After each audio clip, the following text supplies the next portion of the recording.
ফুলগুলো দেখলে মনে হয় মানুষের মুখ, বিকৃত মুখ, মুখ খোলা, যেন চিৎকার করছে, কিন্তু কোনো শব্দ নেই। তারানাথ বুঝলেন এই বাগানের গাছগুলো একদিন মানুষ ছিল। নভেম্বরের শেষ সপ্তাহে কলকাতায় শীত আসে একটু অন্যরকম করে।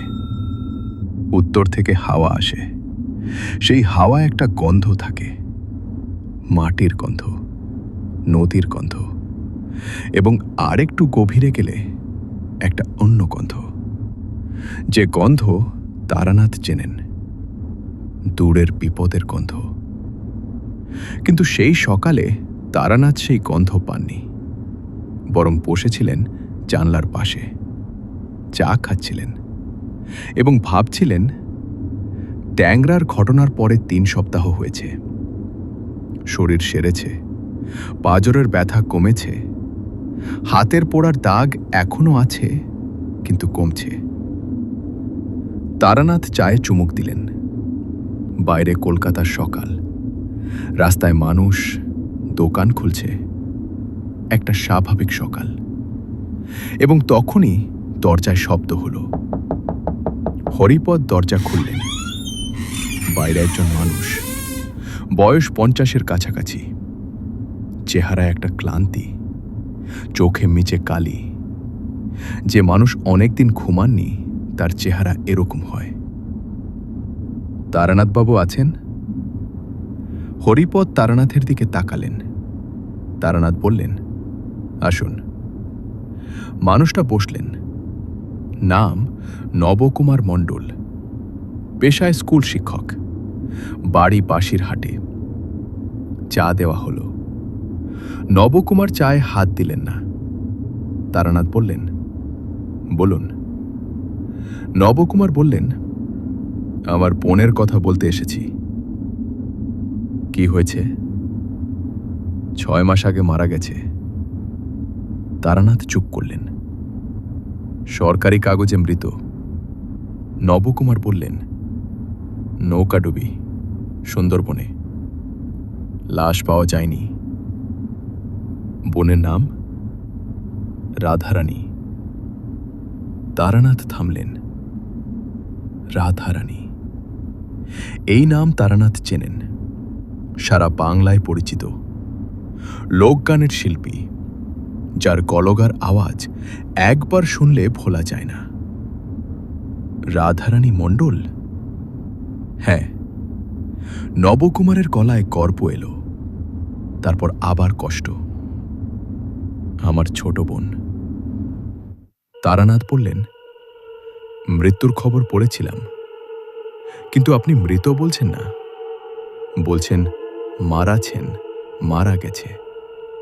পার্থক্য আছে। নবকুমার একটু থামলেন। কারণ আমি বিশ্বাস করি না সে মরেছে। কেন? নবকুমার বললেন, মৃত্যুর ৭ দিন পরে। একটু থামলেন। রাত তখন ২টা। আমি জেগেছিলাম, ঘুম হচ্ছিল না। জানলা খোলা এবং শুনলাম। কি শুনলেন? রাধার গান। তারানাথ চুপ। দূর থেকে আসছে, খুব দূর, কিন্তু স্পষ্ট। ওর গলা আমি চিনি। সে আমাকে বাবা বলতো আদর করে, দাদা না। সেই গলা, সেই সুর। একবার শুনেছেন? ৩ বার, নবকুমার বললেন। ৩টে আলাদা রাতে, প্রতিবার একই সময়ে, রাত ২টায়। এবং প্রতিবার মনে হয়েছে দক্ষিণ দিক থেকে আসছে। সুন্দরবনের দিক? হ্যাঁ। তারানাথ উঠলেন, জানলায় গেলেন। বাইরে রাস্তা। এই শহরে বসে সুন্দরবনের কথা ভাবলেন। সুন্দরবন, সেখানে তারানাথ আগে একবার গেছেন, অনেক বছর আগে, গুরুর সাথে। সেই যাত্রায় যা দেখেছিলেন তা মনে আছে। সুন্দরবন শুধু বাঘের জায়গা নয়, আরও অনেক কিছুর জায়গা, যা মানুষের চোখে ধরা পড়ে না। রাধারানী সুন্দরবনে কেন গিয়েছিলেন? নবকুমার বললেন, একজন ডাকিয়েছিলেন। কে? ডক্টর বিশ্বনাথ দত্ত। তারানাথ ফিরলেন। কে তিনি? নবকুমার বললেন, প্রাক্তন শল্য চিকিৎসক। একসময় কলকাতার নামকরা ডাক্তার ছিলেন। তারপর হঠাৎ সব ছেড়ে সুন্দরবনে চলে যান। কালীচর নামে একটা দ্বীপে গবেষণাগার বানিয়েছেন। কি গবেষণা? বলেন ভেষজ। নবকুমার বললেন, কিন্তু যারা ওই দ্বীপে গেছে তারা হয় ফেরেনি, অথবা ফিরে আর মানুষ থাকেনি। তারানাথ বললেন, রাধারানীকে কেন ডেকেছিলেন? বললেন, লোকগানের উপর গবেষণা করছেন, রাধার গান রেকর্ড করতে চান। রাধা রাজি হয়েছিল। এবং গিয়ে ফেরেনি? হ্যাঁ। তারানাথ আবার বসলেন, মালায় হাত দিলেন, ভাবলেন। একটা মেয়ে যার গলার আওয়াজ সারা বাংলা চেনে, সুন্দরবনের একটা দ্বীপে গেছে, ফেরেনি। সরকার বলেছে মরে গেছে, কিন্তু দাদা শুনতে পান গান রাত 2টায় দক্ষিণ থেকে। তারানাথ বললেন, ডক্টর বিশ্বনাথ দত্তের কথা আর কিছু জানেন? নবকুমার বললেন, এটুকুই জানি। তবে বাসিরহাটের এক মাঝি বলেছে বিশ্বনাথের দ্বীপে মালপত্র নিয়ে যায় একজন, নাম বিকাশ। এই বিকাশ কোথায় পাওয়া যাবে? বাসিরহাটের ঘাটে।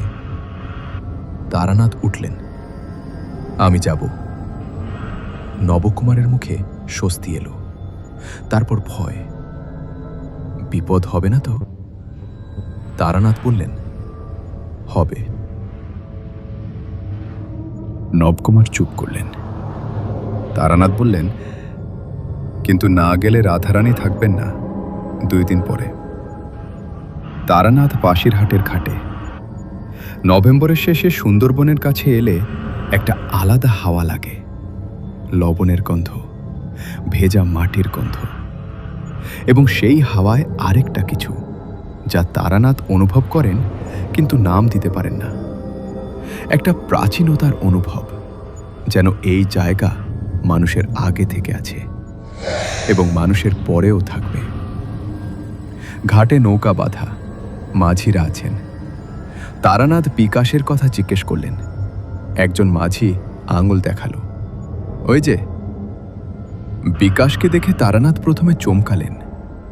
বয়স 40-এর কাছাকাছি, শরীর শক্ত, একসময় কুস্তিগির ছিলেন বোঝা যাচ্ছে। কিন্তু মুখে লম্বা লম্বা ক্ষত চিহ্ন, একটা নয়, অনেকগুলো, সমান দূরত্বে, সূক্ষ্মভাবে কাটা। কোনো দুর্ঘটনার ক্ষত নয়, এ ক্ষত কেউ তৈরি করেছে। বিকাশ তারানাথকে দেখল। কি চাই? কালীচর দ্বীপে যাব। বিকাশের মুখে একটা পরিবর্তন, সামান্য, কিন্তু তারানাথ দেখলেন ভয়, কিন্তু চেপে রাখা। কেন? ডক্টর দত্তের সাথে কাজ আছে। বিকাশ একটু থামল। তিনি কি ডেকেছেন? না। তারানাথ সৎ বললেন, আমি নিজে যেতে চাইছি। বিকাশ বলল, ওই দ্বীপে আমি ছাড়া কেউ যায় না। তুমি নিয়ে যাবে? কেন নিয়ে যাব? তারানাথ বললেন, কারণ তোমার মুখের ক্ষত চিহ্ন দেখে বুঝতে পারছি তুমি কতটা কষ্টে আছো। বিকাশ চুপ করল। তারানাথ আস্তে বললেন, এই ক্ষত বিশ্বনাথ দত্তের কাজ, তাই না? বিকাশের হাত মুষ্টিবদ্ধ হল। তুমি চাও এর শেষ হোক? বিকাশ অনেকক্ষণ চুপ করে রইল, তারপর বলল, কাল ভোরে। সেই রাতে তারানাথ বাসিরহাটের একটা ছোট্ট ধর্মশালায় থাকলেন। ব্যাগ খুললেন, মালা, বিভূতি, তামার পাত্র, তামার ঘণ্টা এবং একটি ছোট পাথর, মেইলিংয়ের দেওয়া কালো পাথর। তারানাথ পাথর হাতে নিলেন। ভাবলেন, এই পাথর ট্যাংরায় কাজ করেছিল, এখানেও লাগতে পারে। রাখলেন। তারপর মালায় হাত দিলেন। মন্ত্র, ধীরে। আগামীকাল কি হবে জানেন না, কিন্তু প্রস্তুতি নেওয়া যায়। এরকম ভৌতিক গল্প পেতে চ্যানেল সাবস্ক্রাইব করুন আর বেল আইকনে ক্লিক করুন। ভোরে ঘাটে এলেন। বিকাশ অপেক্ষা করছে। নৌকা ছোট কিন্তু মজবুত। দুজন উঠলেন, নৌকা ছাড়ল। সুন্দরবনের নদীতে ভোরের আলো অন্যরকম। জল তামাটে, দুপাশে গাছ, সুন্দরী গাছ, গোল পাতা, এবং সেই গাছের ফাঁক দিয়ে মাঝে মাঝে দেখা যাচ্ছে আরও গভীর অন্ধকার। বিকাশ চুপ করে বৈঠা বাইছে। তারানাথ সামনে বসে। নদীর বাঁকের পরে বাঁক। একটা বাঁকে এসে তারানাথ একটা গন্ধ পেলেন। ফুলের গন্ধ, কিন্তু স্বাভাবিক নয়। একটা মিষ্টি গন্ধ, কিন্তু সেই মিষ্টির নিচে একটা পচা গন্ধ, যেন কেউ পচা মাংসের ওপর আতর ঢেলেছে। তারানাথ বললেন, এই গন্ধ কিসের? বিকাশ বলল, দ্বীপ কাছে আসছে। তারানাথ সামনে তাকালেন এবং দেখলেন কালীচর দ্বীপ। দূর থেকে দেখলে স্বাভাবিক মনে হয়। সবুজ গাছ, নদীর মাঝখানে একটুকরো জমি। কিন্তু কাছে আসতে আসতে তারানাথ বুঝলেন স্বাভাবিক নয়। গাছগুলো সবুজ নয়, সাদা। ক্লোরোফিল শূন্য গাছ বাঁচে না, কিন্তু এই গাছ বাঁচছে অন্য কোনো শক্তিতে। তারানাথ মালায় হাত দিলেন। এই দ্বীপে একটা শক্তি আছে, অনুভব করলেন, গভীর এবং অশুভ। ঘাটে নৌকা লাগল।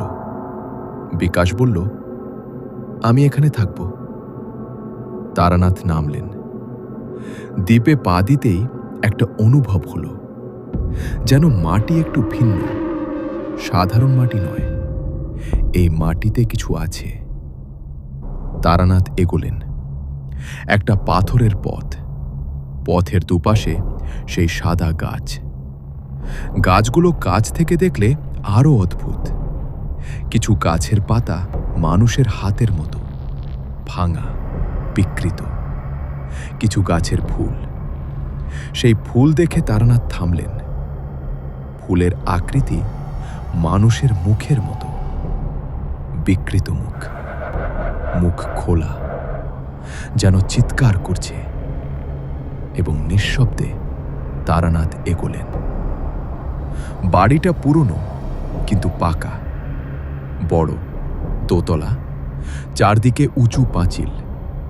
পাঁচিলের মাথায় কাচের টুকরো এবং লোহার শলা। তারানাথ দরজায় গেলেন।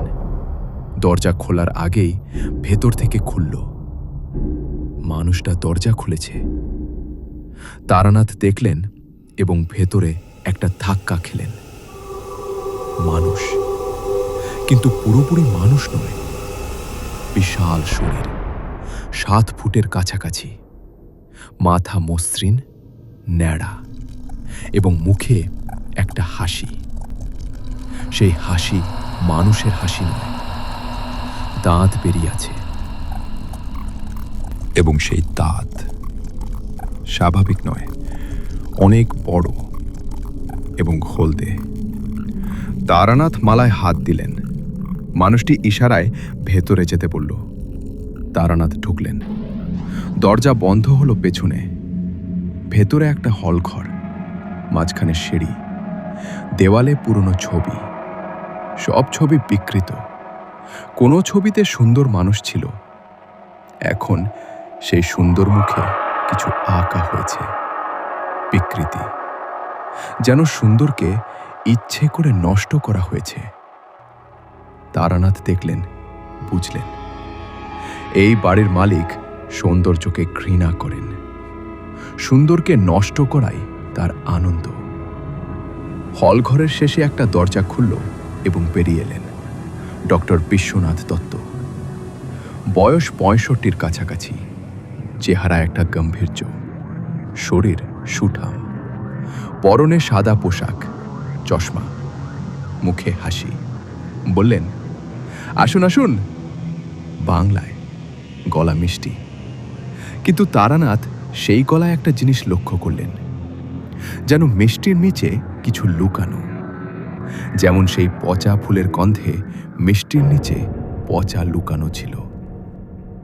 আপনি নিশ্চয় তারানাথ? তারানাথ থামলেন। আপনি আমার নাম জানেন? বিশ্বনাথ হাসলেন। আপনার কথা শুনেছি। বাসিরহাটে সবাই জানে আপনি এসেছেন এবং কালীচরের দিকে যাচ্ছেন। তারানাথ বুঝলেন তার আসার কথা জানা না ছিল। বসুন, বিশ্বনাথ বললেন। চা আসবে। তারানাথ বসলেন। চা এলো। একটি মেয়ে নিয়ে এলো। তারানাথ তাকালেন। মেয়েটি তরুণ, চোখ নামিয়ে চলে গেল, কিন্তু যাওয়ার আগে একটা মুহূর্তের জন্য তারানাথের দিকে তাকালো। সেই চোখে একটা কিছু, ভয়, এবং তার নিচে একটা অনুরোধ। তারানাথ মনে রাখলেন। বিশ্বনাথ বললেন, তারানাথ, আপনার কথা অনেক শুনেছি। তান্ত্রিক, অনেক জায়গায় গেছেন, অনেক কিছু করেছেন। আপনি কিভাবে জানলেন? কলকাতায় আমার পরিচিত আছেন। বিশ্বনাথ বললেন, আপনি বিশেষ মানুষ। তারানাথ চুপ। আমার গবেষণায় আপনার মতো মানুষের দরকার। কি গবেষণা? বিশ্বনাথ একটু থামলেন। ভেষজ, বললেন। এই দ্বীপের মাটিতে বিশেষ গুণ আছে, সেই গুণ কাজে লাগাচ্ছি। তারানাথ বললেন, এই দ্বীপের গাছগুলো সাদা? হ্যাঁ। কেন? বিশ্বনাথ বললেন, পরীক্ষা নিরীক্ষার ফল। সাদা গাছ বাঁচে না? সাধারণত, বিশ্বনাথ বললেন, কিন্তু আমার পদ্ধতিতে বাঁচে। কিভাবে? বিশ্বনাথ হাসলেন। সেটাই তো গবেষণা। চা শেষ হলো। বিশ্বনাথ বললেন, আজ রাতে থাকুন, কাল কথা হবে। রাধারানী এখানে আছেন? বিশ্বনাথ থামলেন। মুখে হাসি অটুট, কিন্তু চোখে একটা পরিবর্তন। রাধারানী লোকগানের শিল্পী, মৃত বলে ঘোষণা হয়েছে, কিন্তু আপনার দ্বীপে এসেছিলেন। হ্যাঁ, এসেছিলেন। বিশ্বনাথ বললেন, চলে গেছেন। কোথায়? নৌকায়। তারপর কি হয়েছে আমি জানি না। তারানাথ বললেন, আপনি মিথ্যা বলছেন। ঘরে নীরবতা। বিশ্বনাথের মুখে হাসি এখনো, কিন্তু চোখ, সেই চোখে এখন একটা আলো, ঠান্ডা। বিশ্রাম নিন, বিশ্বনাথ বললেন। দীর্ঘ যাত্রা হয়েছে। একটা ঘরে নিয়ে গেল সেই দানব মানুষটা। তারানাথ ঘরে ঢুকলেন। দরজা বন্ধ হলো। তারানাথ দরজা টানলেন, খুলল না। বাইরে থেকে তালা। তারানাথ ঘর দেখলেন। ছোট, একটা খাট, একটা জানালা উঁচুতে, বাইরে দেখা যায়। তারানাথ চেয়ার টেনে জানালার কাছে গেলেন, উকি দিলেন। বাইরে অন্ধকার নামছে, সুন্দরবনের সন্ধ্যা, এবং সেই অন্ধকারে সাদা গাছগুলো দেখাচ্ছে। অদ্ভুত, যেন দাঁড়িয়ে আছে অনেক সাদা মানুষ, নিঃশব্দে। তারানাথ সরলেন, বিছানায় বসলেন, এবং তখন হাত লাগলো বালিশে, কিছু একটা। তারানাথ বালিশ সরালেন। এক টুকরো কাগজ, ভাঁজ করা। খুললেন, পড়লেন, আমি রাধারানী, আমি বেঁচে আছি। এখানে আরো অনেকে বন্দী। একা যাবেন না, দল নিয়ে আসুন। ডক্টর দত্ত আপনাকে চান, আপনার জন্যই ফাঁদ। তারানাথ চিরকুট পড়লেন, আবার পড়লেন, তারপর রাখলেন। সন্ধ্যার আলোয় ঘরে বসলেন, মালায় হাত দিলেন। ফাঁদ জানতেন, কিন্তু এবার নিশ্চিত হলেন তারানাথ ফাঁদে আছেন এবং রাধারানী বলছেন দল নিয়ে আসুন। কিন্তু দল নেই, একা। বিকাশ আছে ঘাটে, কিন্তু বিকাশের শক্তি কতটা জানেন না। তারানাথ ভাবলেন, ফাঁদ জেনে ঢোকার সুবিধা একটাই, ফাঁদের পরবর্তী পদক্ষেপ নিজেই নেওয়া যায়। শত্রু ভাবছে তারানাথ জানেন না, কিন্তু তারানাথ জানেন, এবং এই জানাটাই অস্ত্র। ভয়ের গল্প মিস করতে না চাইলে চ্যানেলটা সাবস্ক্রাইব করুন, লাইক দিন আর বেল আইকন চাপুন। রাত বাড়ল, ঘরে মোমবাতি একটা। তারানাথ মালায় হাত দিয়ে বসে, মন্ত্র, ধীরে। এবং তখন বাইরে থেকে একটা শব্দ। সুন্দরবনের রাতে অনেক শব্দ হয়, পাখির ডাক, বাতাসে গাছের শব্দ, জলের শব্দ, কিন্তু এই শব্দ আলাদা। তারানাথ উঠলেন, জানলায় গেলেন, বাইরে তাকালেন। সাদা গাছের মধ্যে একটা আলো, ছোট, কাঁপছে, এবং সেই আলোর দিক থেকে একটা শব্দ। তারানাথ কান খাড়া করলেন। গান, মেয়ের গলায় গান, দূর থেকে কিন্তু স্পষ্ট, সুর চেনা, লোক গান, বাংলার পুরনো সুর। এবং সেই গলা তারানাথ আগে শুনেছেন গানের আসরে, রাধারানীর গলা। তারানাথের বুকে একটা ধাক্কা লাগলো। রাধারানী বেঁচে আছেন এই দ্বীপে, এবং রাত 2টায় গান করেন, হয়তো সাহায্যের আশায়, হয়তো জানান দিতে আমি আছি। তারানাথ জানালা থেকে সরলেন, বসলেন, মালায় হাত। কাল থেকে কাজ শুরু হবে। এই দ্বীপের রহস্য বুঝতে হবে, বিশ্বনাথ দত্তের শক্তির উৎস খুঁজে বের করতে হবে, এবং রাধারানীকে মুক্ত করতে হবে। একা, কিন্তু প্রস্তুত। মোমবাতির আলো কাঁপছে, বাইরে সুন্দরবনের রাত, এবং দূর থেকে গান, রাধারানীর গান। সুন্দরবনের অন্ধকারে ভেসে আসছে, ক্ষীণ কিন্তু জীবিত। রাত কখন শেষ হলো তারানাথ জানেন না। ঘুম হয়নি। মালায় হাত দিয়ে বসেছিলেন, মন্ত্র, ধীরে, এবং ভেবেছিলেন। ভোরের আলো জানালায় এলে উঠলেন, মুখ ধুলেন, পোশাক পরলেন, পকেট দেখলেন, মালা, বিভূতি, তামার পাত্র, মেইলিলিংয়ের কালো পাথর, সব আছে। তারানাথ দরজায় হাত দিলেন, আজ খুলবে। কিছুক্ষণ পরে বাইরে শব্দ, তালা খুলল, দরজা খুলল। সেই দানবমুখ মানুষটা, কালু, মুখে সেই হাসি, দাঁত বেরিয়ে। তারানাথকে দেখে ইশারায় নিচে যেতে বলল। তারানাথ এগোলেন। নিচে খাবার ঘরে বিশ্বনাথ বসে, সাদা পোশাক, হাতে চায়ের কাপ। ভালো ঘুম হয়েছে? তারানাথ বসলেন। না। বিশ্বনাথ হাসলেন। নতুন জায়গায় ঘুম হয় না প্রথম রাতে, স্বাভাবিক। খাবার এলো, সেই মেয়েটা নিয়ে এলো। তারানাথ লক্ষ্য করলেন, মেয়েটার হাত কাঁপছে। ট্রেন নামাতে গিয়ে একটু শব্দ হলো। বিশ্বনাথ তাকালেন, মেয়েটা দ্রুত চলে গেল। তারানাথ বুঝলেন, এই মেয়ে ভয়ে থাকে। আপনার কাজের মানুষ? হ্যাঁ, বিশ্বনাথ বললেন। নাম সুমতি। তারানাথ মাথায় রাখলেন। খাওয়া শেষে বিশ্বনাথ বললেন, আজ দেবঘুরে দেখুন, সব খোলা। সব? হ্যাঁ, বিশ্বনাথ বললেন, লুকানোর কিছু নেই। তারানাথ বুঝলেন এই কথার মানে হলো সব দেখালেও বেরোনোর পথ নেই। বিশ্বনাথ নিশ্চিত। একটা কথা, বিশ্বনাথ বললেন, বাগানে যাবেন না।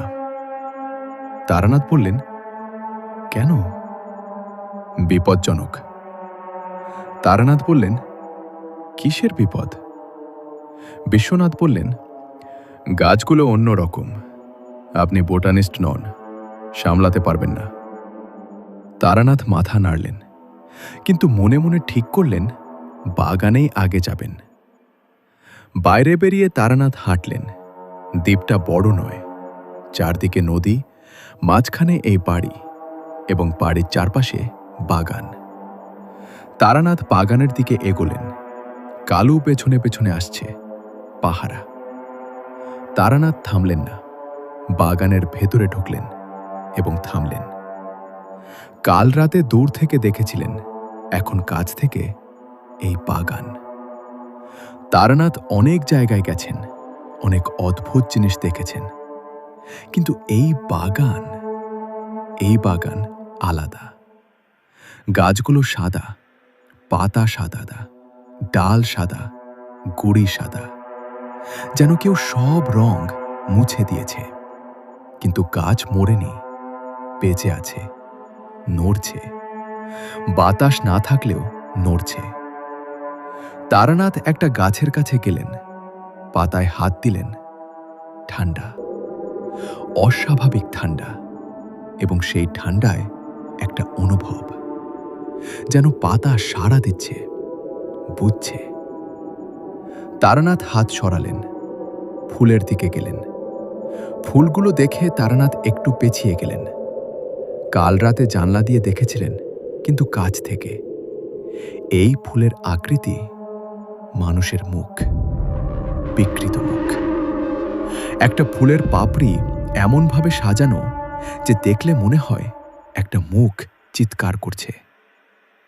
আরেকটা ফুলের পাপড়ি ভেতরের দিকে কুটানো, যেন ভয়ে মুখ লুকাচ্ছে। তৃতীয় একটা ফুলের মাঝখানে কালো একটা গহ্বর, যেন চোখ, মৃত চোখ। তারানাথ মালায় হাত দিলেন। এই ফুলগুলো স্বাভাবিক নয়, শুধু অস্বাভাবিক আকৃতির নয়, এই ফুলে একটা শক্তি আছে, মানুষের যন্ত্রণার শক্তি। যেন কাউকে এই ফুলে রূপান্তরিত করার চেষ্টা হয়েছে, ব্যর্থ হয়েছে, কিন্তু যন্ত্রণার ছাপ থেকে গেছে। তারানাথ আরও ভেতরে গেলেন, বাগানের কেন্দ্রে।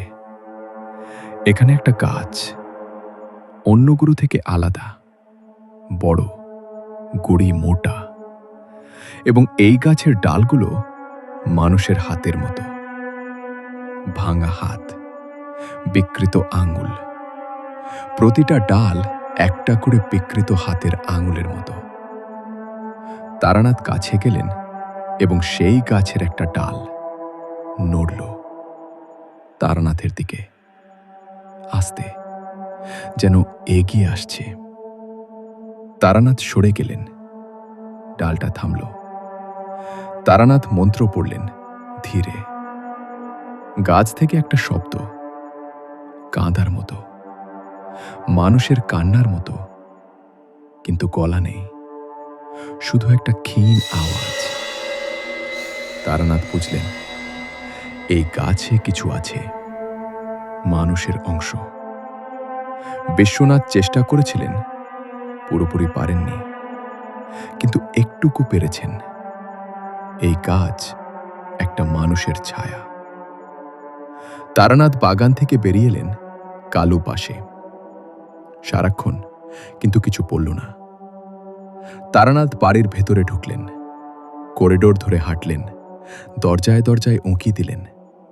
বেশিরভাগ ঘর খালি, অব্যবহৃত। একটা ঘরে পুরনো আসবাব, একটা ঘরে বই, বিজ্ঞানের বই, এবং তার পাশে তন্ত্রের বই একসাথে। তারানাথ বইয়ের ঘরে ঢুকলেন, পড়লেন কিছু। বিশ্বনাথের নোট, মার্জিনে লেখা ছোট অক্ষরে, সুন্দরকে নষ্ট করাই সত্যিকারের সৃষ্টি। প্রকৃতির সৌন্দর্য দিয়ে মিথ্যা বলে আমি সত্য দেখাচ্ছি। তারানাথ বইটা রাখলেন। এই মানুষ পাগল, কিন্তু বিপজ্জনক পাগল। করিডোরের শেষে একটা দরজা, অন্যগুলো থেকে আলাদা, ভারী, লোহার। তালা আছে, কিন্তু তালা খোলা। তারানাথ দরজা ঠেলে খুললেন, ঘরে ঢুকলেন এবং থামলেন। ঘরের কোণে একটা খাঁচা, লোহার, মজবুত, এবং সেই খাঁচার ভেতরে একজন মানুষ, বয়স 50-এর বেশি, শীর্ণ, মুখ ফ্যাকাশে, 4 হাতে পায়ে বসে। তারানাথকে দেখে মুখ তুলল, চোখে জল। তারানাথ কাছে গেলেন। কে আপনি? মানুষটা কথা বলতে পারল না, শুধু কাঁদল। তারানাথ খাঁচার শিকে হাত দিলেন। ভয় নেই, বলুন। মানুষটা বলল ভাঙা গলায়, হরিদাস। তারানাথ চিনলেন হরিদাস পালো, কলকাতার বিখ্যাত চিত্রশিল্পী। 2 বছর আগে হঠাৎ নিখোঁজ। আপনার হাত। হরিদাস হাত বের করলেন। তারানাথ দেখলেন হাতের আঙুলগুলো বিকৃত, প্রতিটা আঙুল অস্বাভাবিক কোণে বাঁকানো। অস্ত্রোপচার, ইচ্ছে করে করা, যাতে হরিদাস আর কখনো ছবি আঁকতে না পারেন। তারানাথের ভেতরে একটা রাগ এলো, কিন্তু চেপে রাখলেন। আর কে আছেন এই দ্বীপে? হরিদাস বলল, অনেকে। কোথায়? নিচে। হরিদাস বলল, মাটির নিচে ঘর আছে, সেখানে। রাধারানী? হরিদাসের চোখে চমক। চেনেন? তার দাদা পাঠিয়েছেন আমাকে। হরিদাস বলল, রাধারানী আছেন নিচে, এখনো বিকৃত করেননি, সময় হয়নি। কখন করবেন? হরিদাস বলল, বিয়ের পরে। তারানাথ থামলেন। কিসের বিয়ে? আপনার। হরিদাস বলল, বিশ্বনাথ বলেছেন আপনাকে বিয়ে দেবেন রাধারানীর সাথে। তারানাথ বুঝলেন এই পরিকল্পনা। বিয়ের আগে রাধারানী সুন্দর, বিয়ের পরে বিকৃত করবেন, তারানাথকে দিয়ে দেখাবেন সৌন্দর্য নষ্ট হওয়ার দৃশ্য। এটাই আনন্দ। আমি বেরোবো কিভাবে? হরিদাস বলল। তারানাথ বললেন, আমি ব্যবস্থা করব। বিশ্বাস করব? তারানাথ বললেন, করুন। হরিদাস অনেকক্ষণ তাকিয়ে রইলেন, তারপর মাথা নাড়লেন। তারানাথ ঘর থেকে বেরিয়ে এলেন। করিডোরে কালু নেই, কোথায় গেছে জানেন না। তারানাথ দ্রুত হাঁটলেন, সিঁড়ি খুঁজলেন, মাটির নিচে যাওয়ার পথ। করিডোরের শেষে একটা সরু পথ, নিচে যাচ্ছে, অন্ধকার। তারানাথ পকেট থেকে দেশলালাই বের করলেন, চাললেন, নামলেন। নিচে একটা লম্বা করিডোর, পাথরের, স্যাঁতস্যাঁতে, দুপাশে দরজা। তারানাথ এগোলেন, একটা দরজায় কান রাখলেন। শব্দ, কারো শ্বাসের শব্দ। দরজা ঠেলে খুললেন।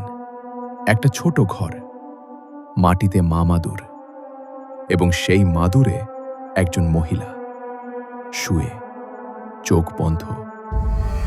তারানাথ কাছে গেলেন। রাধারানী।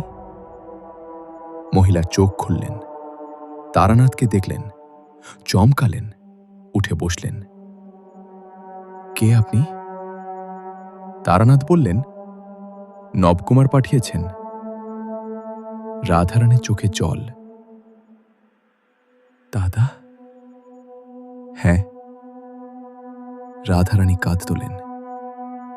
তারানাথ অপেক্ষা করলেন। কান্না থামলে রাধারানী বললেন, আপনি একা? হ্যাঁ, ভুল করেছেন। এই দ্বীপ থেকে বেরোনো যায় না। তারানাথ বললেন, যাবে। কিভাবে? বিশ্বনাথের শক্তির উৎস কোথায়? রাধারানী বললেন, কালভৈরব। তারানাথ বললেন, মূর্তি? হ্যাঁ। রাধারানী বললেন, কালো পাথরের, এই দ্বীপের সবচেয়ে গভীর ঘরে। বিশ্বনাথ প্রতিদিন পুজো করেন, সেই মূর্তি থেকে শক্তি পান। মূর্তি ভাঙলে? রাধারানী বললেন, বিশ্বনাথ সাধারণ বৃদ্ধ হয়ে যাবেন। মূর্তি কোথায়? এই করিডোরের শেষে একটা বন্ধ দরজা, লোহার। তারানাথ মাথায় রাখলেন। রাধারানী বললেন, আপনি কি তান্ত্রিক? হ্যাঁ।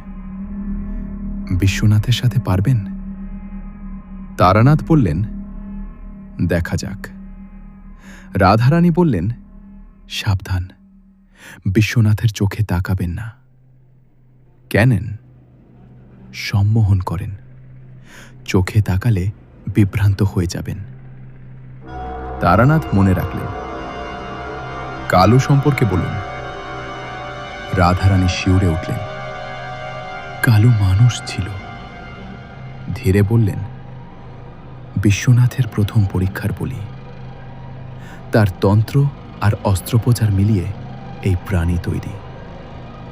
কালু শুধু শরীরে নয়, মনেও আঘাত করে। হ্যাঁ।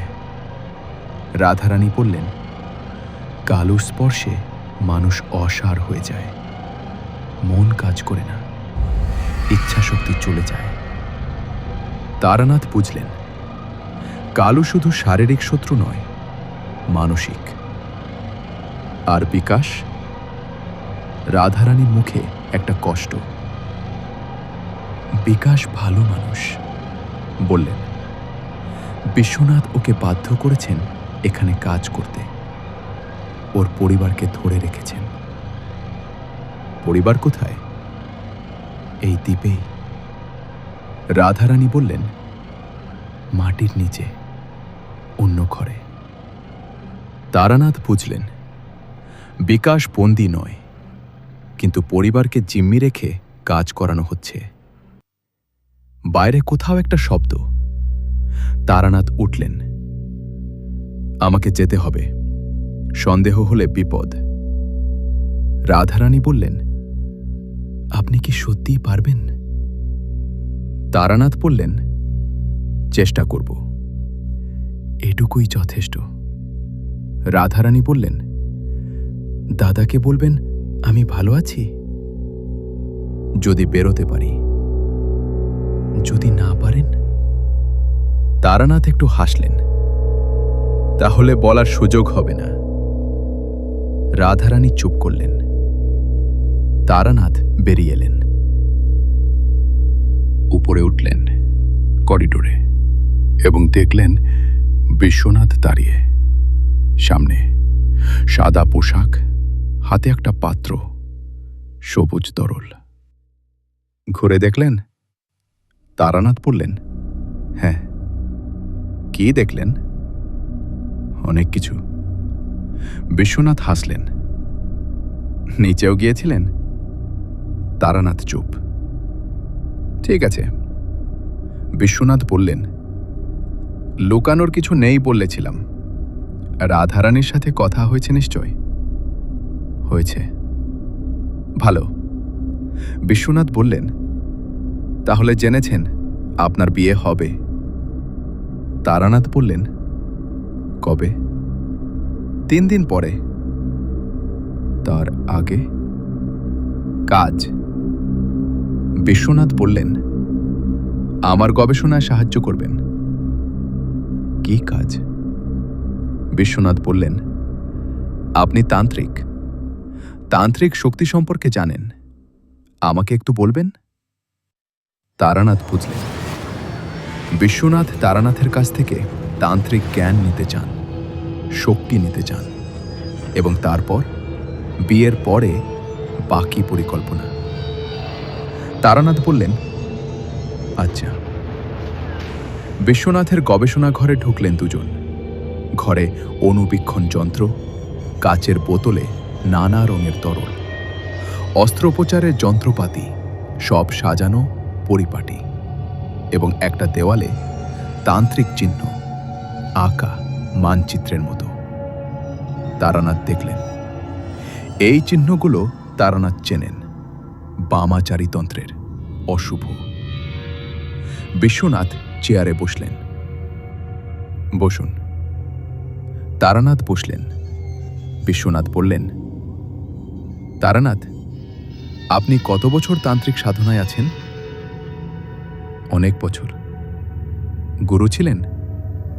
হ্যাঁ। গুরু কি এখনো আছেন? নেই। বিশ্বনাথ বললেন, একা তাহলে? হ্যাঁ। বিশ্বনাথ মাথা নাড়লেন।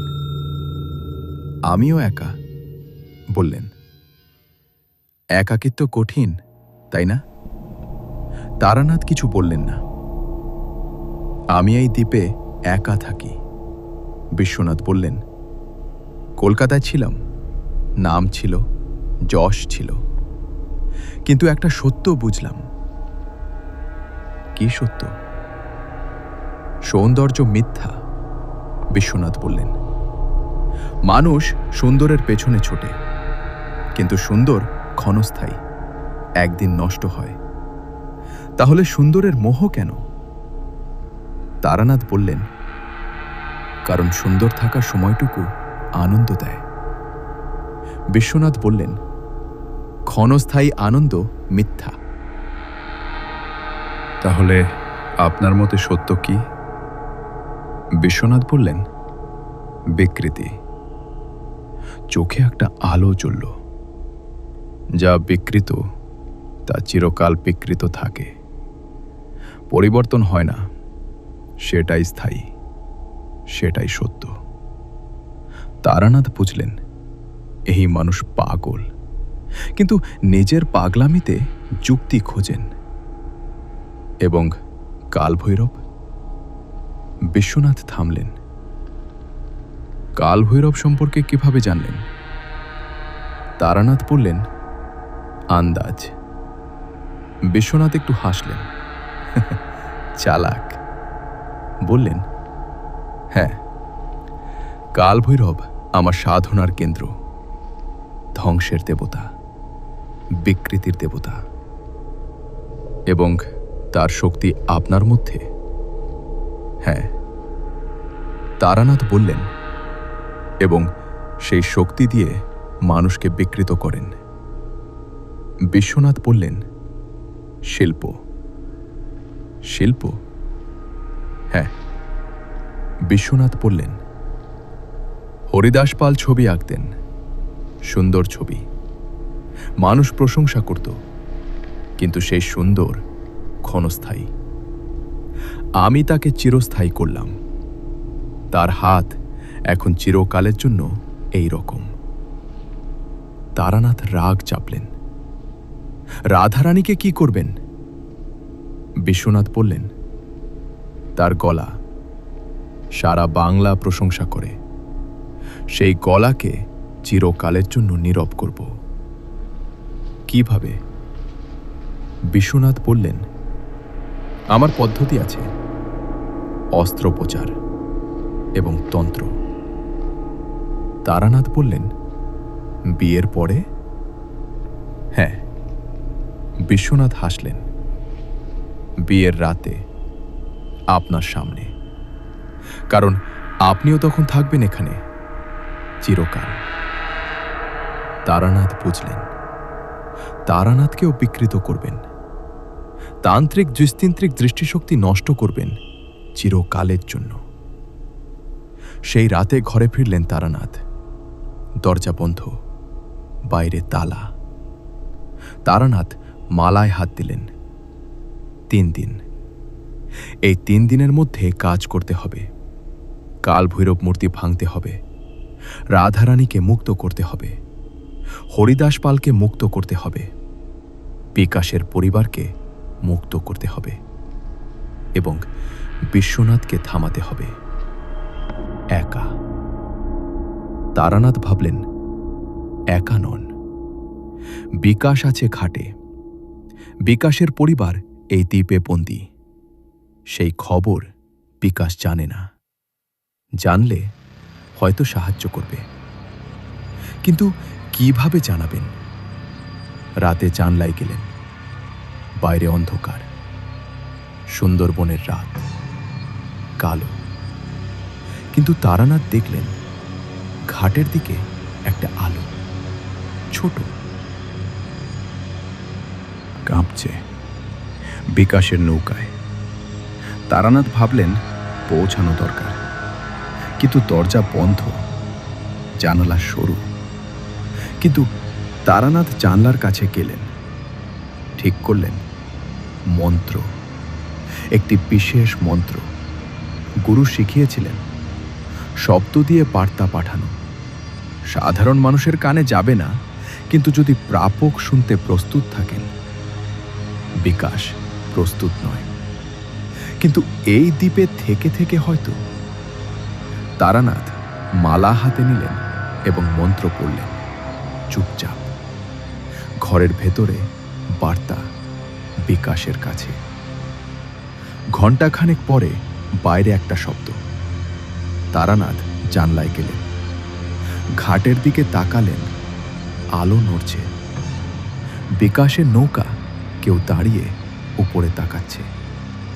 বিকাশ। তারানাথ বুঝলেন বার্তা পৌঁছেছে, পুরোপুরি না হলেও কিছুটা। তারানাথ জানলা দিয়ে ইশারা করলেন। বিকাশ দেখল এবং একটা ইশারা করল। তারানাথ বুঝলেন কাল, কাল রাতে বিকাশ আসবে। তারানাথ ঘুরলেন, ঘরের দেওয়ালে বসলেন, মালায় হাত, মন্ত্র। আজ রাতের মতো এটুকুই। কাল, কাল থেকে আসল লড়াই। কাল ভৈরবের মুখোমুখি, বিশ্বনাথের শক্তির মুখোমুখি এবং কালোর মুখোমুখি। তারানাথ প্রস্তুত হলেন। মোমবাতি শেষ হল, ঘর অন্ধকার। বাইরে সুন্দরবনের রাত এবং দূরে রাধারানীর গান। রাত 2টায় সেই গান ভেসে আসছে সুন্দরবনের অন্ধকারে। জীবিত, এখনো জীবিত। পরদিন সকালে তারানাথ উঠলেন, মুখ ধুলেন, মালায় হাত দিলেন। মন্ত্র ধীরে গভীরে। গতকাল রাতে বিকাশকে বার্তা দিয়েছেন, আজ রাতে বিকাশ আসবে। কিন্তু কিভাবে আসবে? কিভাবে ঢুকবে? উঁচু পাঁচিল, কাচের টুকরো, লোহার শলা, কালু পাহারায়। তারানাথ ভাবলেন বিকাশ কুস্তিগীর ছিলেন, শরীরে শক্তি আছে, কিন্তু পাঁচিল পার হওয়া কঠিন। তারানাথ জানালায় গেলেন।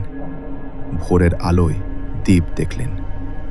পাঁচিলের একটা জায়গায়, পেছন দিকে একটা পুরনো গাছ, বড় ডাল পাঁচিলের উপর দিয়ে গেছে। সেই ডাল ধরে হয়তো। খাবার ঘরে নামলেন।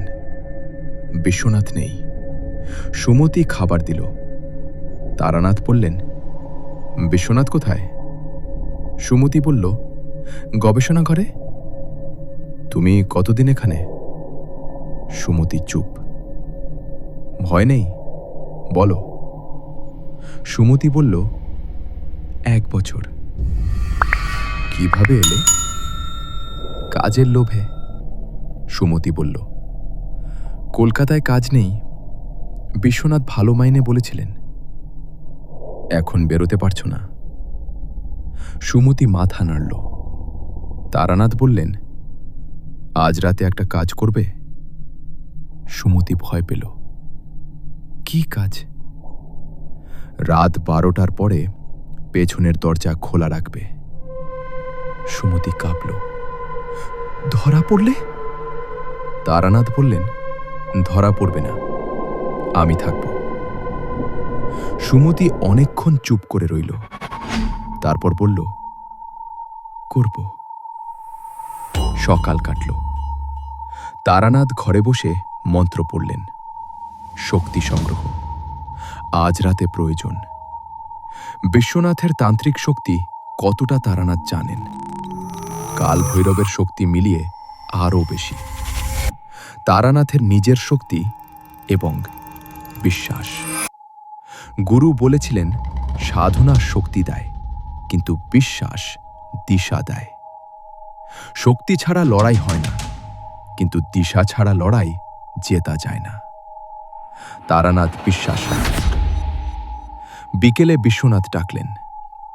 গবেষণা ঘরে তারানাথ গেলেন। বিশ্বনাথ একটা কাগজ দেখাচ্ছেন, তান্ত্রিক চিহ্ন আঁকা। এটা কি? তারানাথ দেখলেন, চিনলেন, বললেন, পঞ্চমুদ্রা। কিভাবে ব্যবহার হয়? তারানাথ বললেন, কোন উদ্দেশ্যে জানতে চাইছেন? বিশ্বনাথ বললেন, গবেষণায়। তারানাথ বললেন, পঞ্চমুদ্রা রক্ষার জন্য। আক্রমণে? সেটা অন্য পথ। বিশ্বনাথ মাথা নাড়লেন। আমার দরকার আক্রমণের মুদ্রা। তারানাথ বললেন, কেন? কারণ, বিশ্বনাথ বললেন, কিছু জিনিস আছে যা শুধু শক্তি দিয়ে ভাঙা যায়। তারানাথ বুঝলেন। বিশ্বনাথ তারানাথের কাছ থেকে জ্ঞান নিতে চাইছেন, নিজের কাল ভৈরবের শক্তি আরও বাড়াতে। শিখিয়ে দেব, তারানাথ বললেন। বিশ্বনাথ অবাক হলেন। সহজেই রাজি? তারানাথ বললেন, আপনি আমাকে বেরোতে দেবেন না, বিয়ে করতে হবে, তাহলে এখানে থাকাকালীন কাজ করি। বিশ্বনাথ হাসলেন। চালাক। তারানাথ বললেন, শুধু একটা শর্ত। কি শর্ত? রাধারানীকে বিয়ের আগে দেখতে চাই। বিশ্বনাথ একটু থামলেন, তারপর বললেন, আজ সন্ধ্যায়? তারানাথ মাথা নাড়লেন। সন্ধ্যায় রাধারানীকে নিয়ে আসা হলো একটা ছোট ঘরে। বিশ্বনাথ পাশে, কালু দরজায়। তারানাথ রাধারানীর দিকে তাকালেন। রাধারানী বুঝলেন। চোখে একটা প্রশ্ন। তারানাথ ইশারায় জানালেন, আজ রাতে। রাধারানী চোখ নামালেন। বিশ্বনাথ বললেন, দেখলেন, সুন্দরী, তাই না? তারানাথ চুপ। কাল বিয়ে? বিশ্বনাথ বললেন। তারানাথ বললেন, কাল? হ্যাঁ। বিশ্বনাথ বললেন, বিয়ে কাল রাতে। তারানাথ বুঝলেন। আগে ঠিক হয়েছিল 3 দিন পরে, এখন কাল। বিশ্বনাথ সন্দেহ করছেন, তাড়া দিচ্ছেন, সময় কমে গেছে। আজ রাতেই সব করতে হবে। সন্ধ্যার পরে ঘরে ফিরলেন। দরজা বন্ধ, তালা। তারানাথ বসলেন, পকেট থেকে সব বের করলেন। মালা, বিভূতি, তামার পাত্র, তামার ঘণ্টা, মেইলিংয়ের কালো পাথর এবং একটা ছোট্ট লোহার পেরেক, গুরুর দেওয়া। সব সামনে রাখলেন। ভাবলেন, কাল ভৈরব মূর্তি, পাথরের। তামার পেরেক আগে ব্যর্থ হয়েছিল ট্যাংরায়, কিন্তু সেখানে অন্য পরিস্থিতি। এখানে কালো পাথর আছে, এবং মালা, এবং আক্রমণের মন্ত্র। হয়তো। রাত বাড়ল। তারানাথ চোখ বন্ধ করলেন। মন্ত্র, শক্তি সংগ্রহ। ঘন্টার পর ঘন্টা। রাত 12টার কিছু আগে বাইরে একটা শব্দ, ছোট। তারানাথ উঠলেন, জানলায় গেলেন। বাইরে অন্ধকার, কিন্তু পেছনের দিকে সেই পুরনো গাছে একটা নড়াচড়া। বিকাশ এসেছে। তারানাথ মনে মনে স্বস্তি পেলেন। কিছুক্ষণ পরে দরজায় শব্দ খুলল। সুমতি ফিসফিস করে বলল, পেছনের দরজা খুলেছি। তারানাথ পেরোলেন। করিডোরে শান্ত। পাহারাদার নেই। কালু কোথায়? তারানাথ এগোলেন। সুমতি পেছনে। পেছনের দরজার কাছে এলেন এবং দেখলেন বিকাশ দরজার বাইরে, মুখে ক্ষতচিহ্ন, চোখে একটা প্রশ্ন।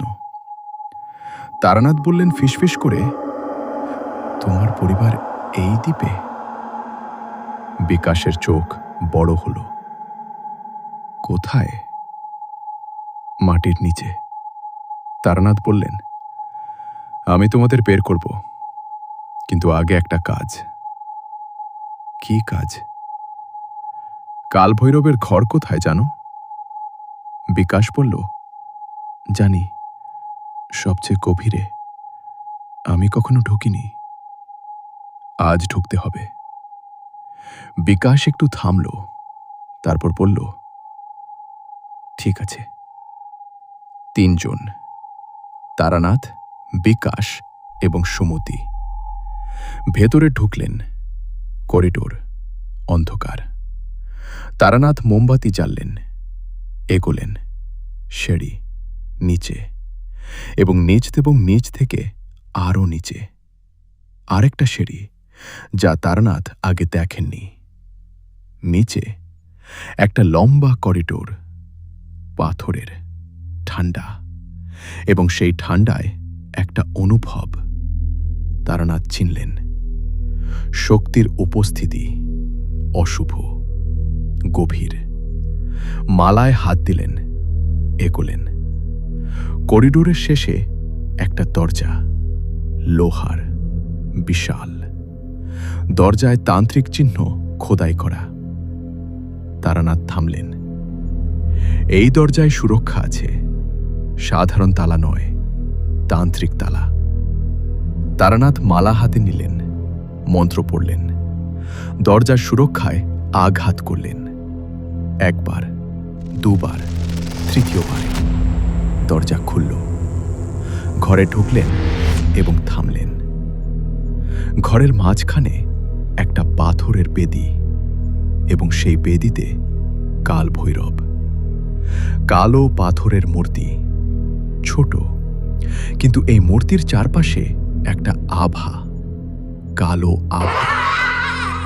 ঘরের বাতাস ভারী, এবং সেই ভারে একটা শক্তি, প্রাচীন। তারানাথ অনুভব করলেন এই শক্তি তারানাথের চেনা শক্তির চেয়ে আলাদা, অনেক পুরনো, অনেক গভীর। তারানাথ এগোলেন, বেদির কাছে গেলেন।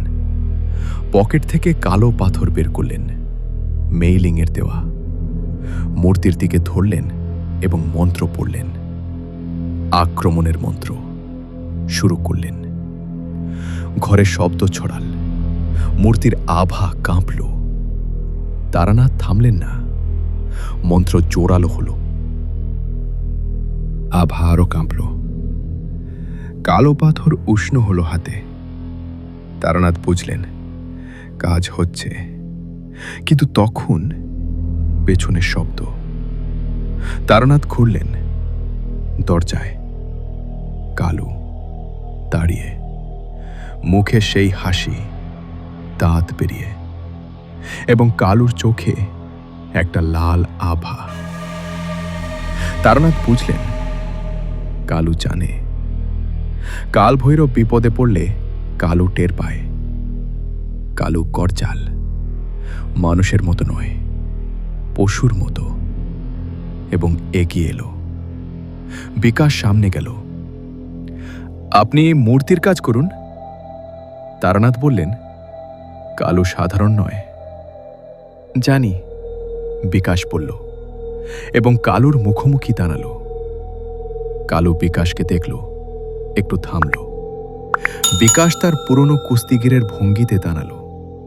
কালু ঝাঁপালো, বিকাশ সরে গেল। কালু দেওয়ালে লাগল, ঘর কাঁপল। তারানাথ মূর্তির দিকে ফিরলেন, মন্ত্র শুরু করলেন আবার। পেছনে বিকাশ আর কালুর লড়াই।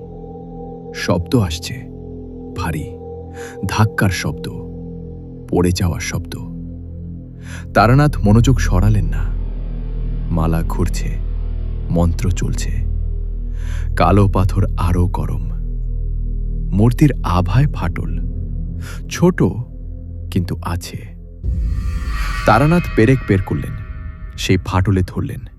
কিন্তু তখন পেছন থেকে একটা শক্তি এলো তারানাথের পিঠে। মানসিক, কালুর স্পর্শ নয়, এই শক্তি অন্য। তারানাথের মাথায় একটা চাপ। মন খোলা হতে শুরু করল, হাত দুর্বল হল। তারানাথ ঘুরলেন। দরজায় বিশ্বনাথ, সাদা পোশাক, হাত তোলা, চোখে সেই ঠান্ডা আলো। তারানাথ বললেন, আমার মূর্তি স্পর্শ করছ? তারানাথ মন শক্ত করলেন। বিশ্বনাথের চোখে তাকালেন না, পায়ের দিকে। মূর্তি ভাঙব। বিশ্বনাথ হাসলেন, পারবে না, এবং শক্তি ছুড়লেন। তারানাথ মালা সামনে ধরলেন। শক্তি মালায় লাগল, হাত কাঁপল, কিন্তু ধরে রাখলেন। বিশ্বনাথ আরেকটা ছুড়লেন। এবার তারানাথ পিছিয়ে গেলেন। বেদির কাছে পিঠ ঠেকল, মূর্তি পাশে। বিশ্বনাথ এগিয়ে আসছেন, ধীরে, নিশ্চিত। তোমার মন্ত্র এখানে কাজ করে না, বিশ্বনাথ বললেন। এই ঘরে কাল ভৈরবের শক্তি। তোমার মন্ত্র এই শক্তির কাছে শিশু। তারানাথ বললেন, দেখা যাক, এবং আক্রমণের মন্ত্র পড়লেন জোরে। মন্ত্রের শব্দ ঘরে ছড়ালো। বিশ্বনাথ থামলেন, মুখে অবাক। এই মন্ত্র। তারানাথ থামলেন না। মন্ত্র চলছে, মালা ঘুরছে, এবং মূর্তির আভা আবার কাঁপল। বিশ্বনাথ বললেন, থামো। তারানাথ থামলেন না। বিশ্বনাথ দু হাত তুলে শক্তি ছুড়লেন, তীব্র।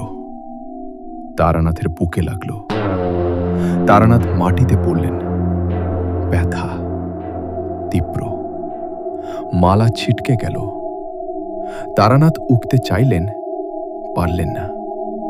শরীর সাড়া দিচ্ছে না। বিশ্বনাথ এগিয়ে এলেন। শেষ হল। কিন্তু তখন একটা শব্দ, রাধারানীর গলা, দরজায়। রাধারানী। সুমতি তাকে নিচে নিয়ে এসেছে। রাধারানী দৌড়াল বেদের দিকে, মূর্তির দিকে। বিশ্বনাথ ঘুরলেন, না, এবং শক্তি ছুড়লেন। রাধারানী পড়ে গেলেন, কিন্তু পড়ে যাওয়ার আগে মূর্তি স্পর্শ করলেন, এবং একটা শব্দ, মূর্তিতে ফাটল।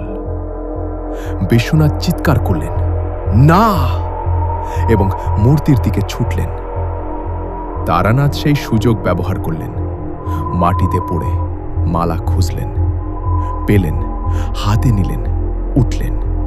কষ্টে, পাঁজরে ব্যথা, কিন্তু উঠলেন।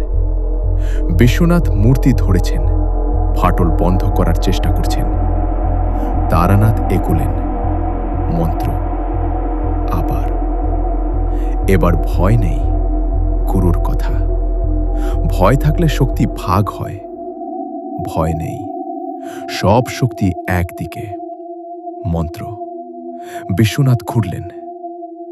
তুমি, হ্যাঁ, তুমি উঠলে কিভাবে? তারানাথ বললেন, পড়ে থাকার অভ্যাস নেই। বিশ্বনাথ 2 হাত তুললেন, শক্তি তৈরি করলেন। তারানাথও মালা তুললেন। দুটো শক্তি মুখোমুখি, ঘরের মাঝখানে একটা অদৃশ্য রেখায়। ধাক্কা লাগছে। তারানাথ পিছিয়ে যাচ্ছেন। বিশ্বনাথের শক্তি বেশি। কালভৈরব পাশে, তারানাথের শক্তি একা। কিন্তু পরিশুদ্ধ সাধনার বছরের পর বছরের তারানাথ থামলেন না। মন্ত্র জোরালো হলো এবং ঠিক সেই মুহূর্তে পেছন থেকে একটা শব্দ। বিকাশ কালুকে ধরে মাটিতে। বিকাশের শরীরে রক্ত, কিন্তু কালুকে ধরে রেখেছে শক্ত। কালু নড়তে পারছে না। বিকাশ বলল চিৎকার করে, এখন! তারানাথ বুঝলেন। বিশ্বনাথের মনোযোগ ভাগ হল। কালুকে দেখলেন। এক মুহূর্ত সেটুকুই। তারানাথ সব শক্তি একসাথে দিলেন। মন্ত্র, বিভূতি, কালো পাথর, সব। বিশ্বনাথের শক্তিতে বিশ্বনাথ পিছিয়ে গেলেন। দেওয়ালে পিঠ ঠেকল। মুখে অবাক, তারপর রাগ তীব্র। তুমি, বললেন এবং শেষবারের মতো সব শক্তি দিয়ে আক্রমণ করলেন। তারানাথ টললেন, হাঁটু কেড়ে বসলেন, কিন্তু মালা ধরে রাখলেন এবং মন্ত্র থামলেন না। মূর্তিতে ফাটল পারল। রাধারানীর স্পর্শের ফাটল এবং তারানাথের মন্ত্রের চাপ, দুটো মিলে মূর্তি কাঁপল। বিশ্বনাথ চিৎকার করলেন, না! এবং মূর্তির দিকে ছুটলেন। কিন্তু তারানাথ এগোলেন আগে। লোহার পেরেক মূর্তির ফাটলে। মন্ত্র এবং পেরেক ঠোকার চেষ্টা। মূর্তি থেকে ঝলক, এবার দুর্বল। পেরেক ঠুকল একটু। তারানাথ আরও জোর দিলেন।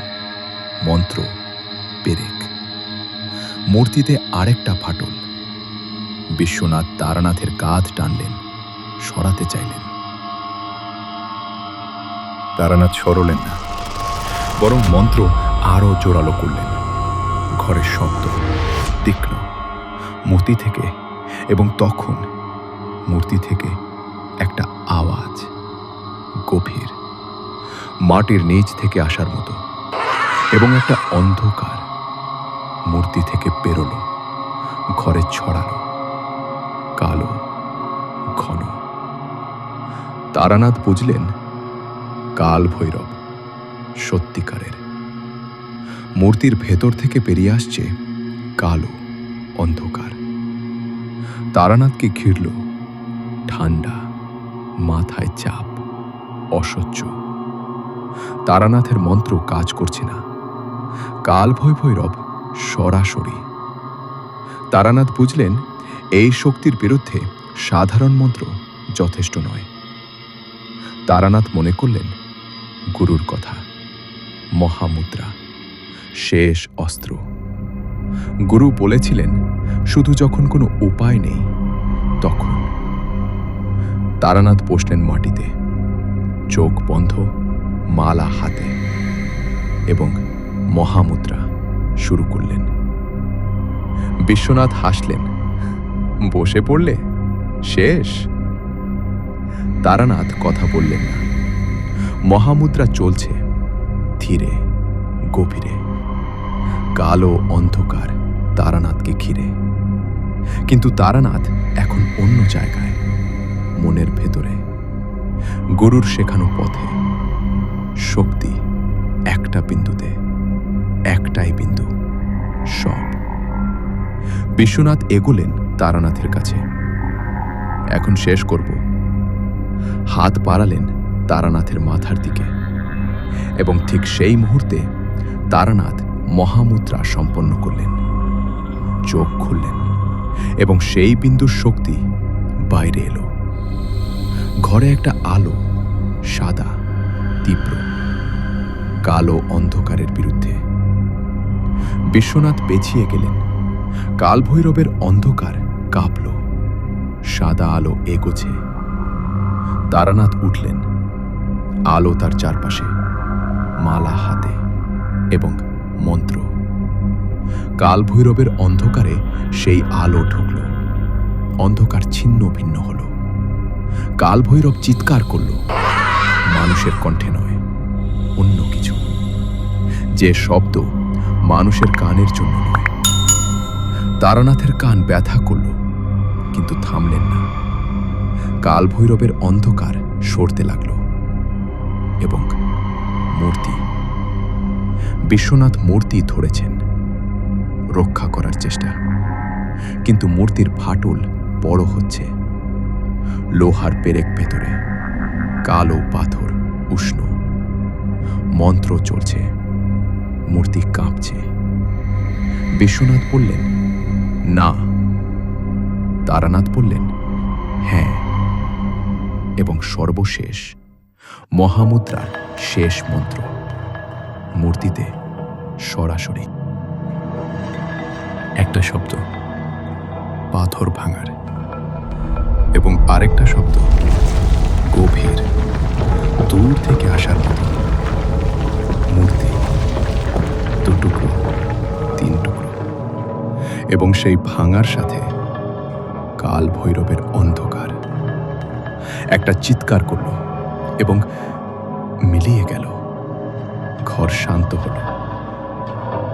বিশ্বনাথ ভাঙা মূর্তির সামনে দাঁড়িয়ে, এবং তারানাথ দেখলেন পরিবর্তন।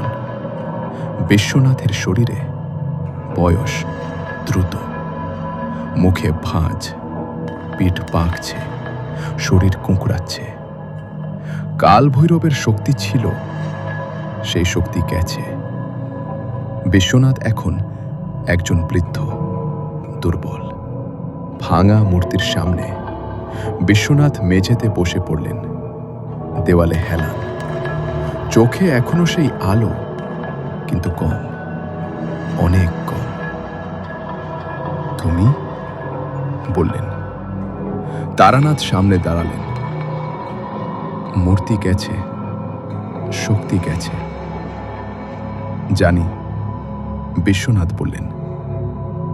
কেন করলেন এসব? বিশ্বনাথ চুপ। তারানাথ বললেন, হরিদাস পালো, রাধারানী, বিকাশ, আরো কতজন? বিশ্বনাথ বললেন, সৌন্দর্য মিথ্যা। না, তারানাথ বললেন, সৌন্দর্য সত্য। আপনি বিকৃতিকে সত্য বলছেন কারণ বিকৃতি করতে পারলে আপনার আনন্দ। বিশ্বনাথ চুপ। কিন্তু সেই আনন্দ শেষ হয়ে গেছে। বিশ্বনাথ হাসলেন, ক্লান্ত। হ্যাঁ। তারানাথ বললেন, আপনাকে বিচার হবে। পুলিশ? হ্যাঁ। বিশ্বনাথ বললেন, আচ্ছা, এবং চোখ বন্ধ করলেন। পেছনে বিকাশ, কালু মাটিতে অজ্ঞান। মূর্তি ভাঙার পরে কালুও পড়ে গেছে, কারণ কালু বিশ্বনাথের তন্ত্রের সৃষ্টি। কালভৈরব গেছে, তন্ত্র দুর্বল। কালু ঘুমের মতো, বিকাশের শরীরে রক্ত। তারানাথ বললেন, ঠিক আছে। বিকাশ বলল, আছি। পরিবার? বিকাশের চোখে জল। কোথায়? এই করিডোরে আরো ঘর আছে।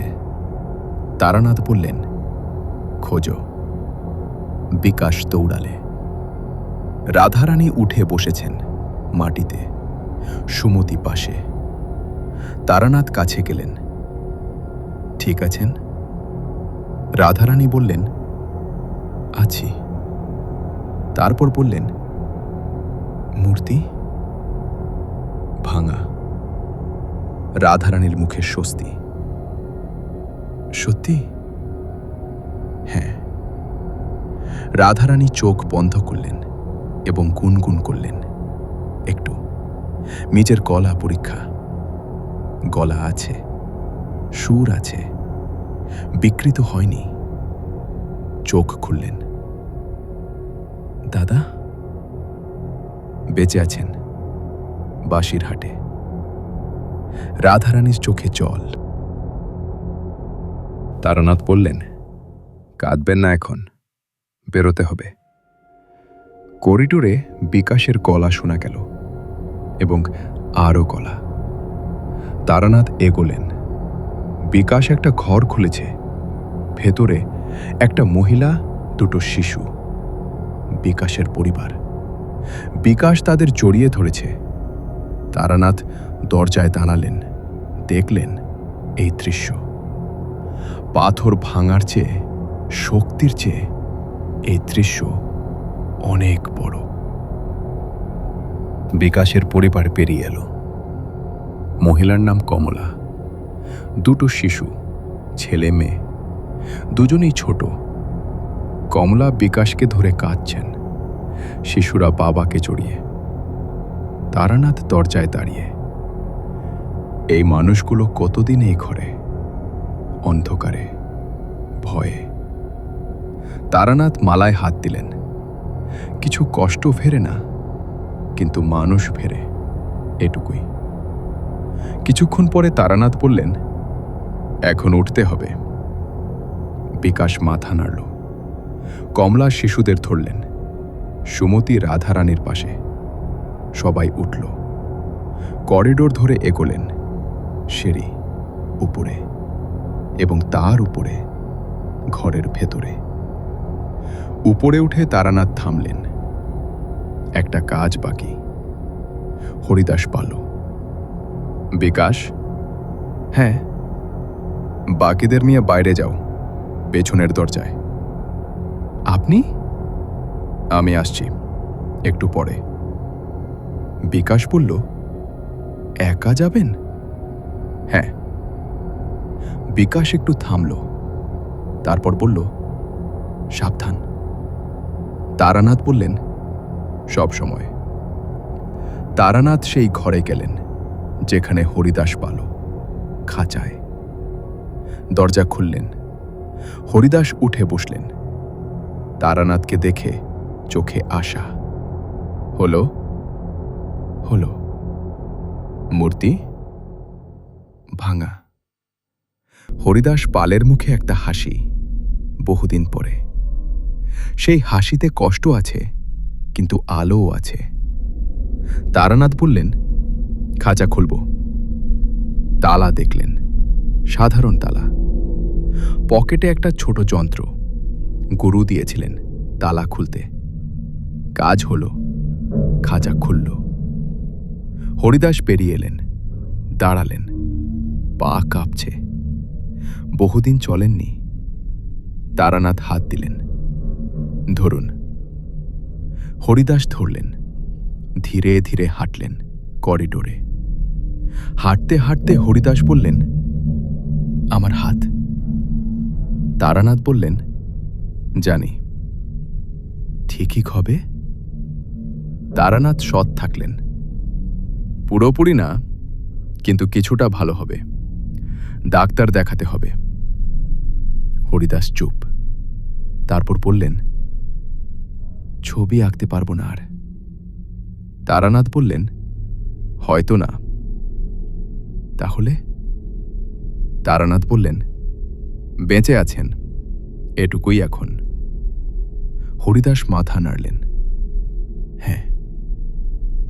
পেছনের দরজায় এলেন। বাকিরা বাইরে। বিকাশ দাঁড়িয়ে।